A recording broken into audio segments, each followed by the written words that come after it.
man sa himpilan ng DWALFM Radyo Totoo CMN Batangas. CMN Live Nation. Renz Belda, magandang araw sa iyo. Magandang umaga Riel, magandang umaga Pilipinas. Umani ng batiko sa netizen ang palpak na proseso ng ginanap na COMELEC registration sa Batangas City dahil sa pagdagsa ng pila.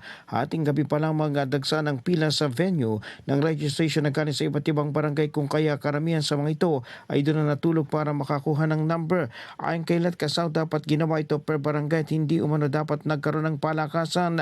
Binanggit naman ni Raymond Aranyon na dapat nagpadala ang COMELEC ng dagdag na mga tauhan nila para sa mabilis na proseso ng pagpaparehistro ng mga kabataan. Samantala, nagpadala ng mahigit 2,000 burgers at inumin si Mayor Marvin Marino para sa mga nakapila sa COMELEC voters registration.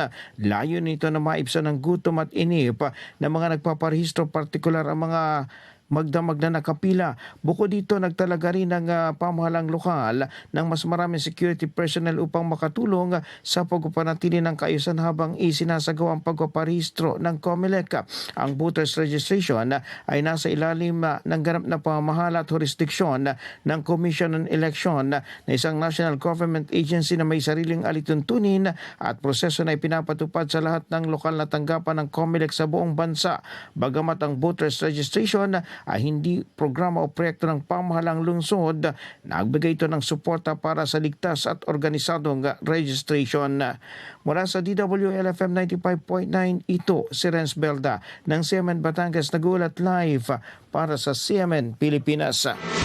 CMN Live Nationwide. Maraming salamat Renz Belda mula po sa himpilan ng DWALFM Radyo Totoo CMN Batangas.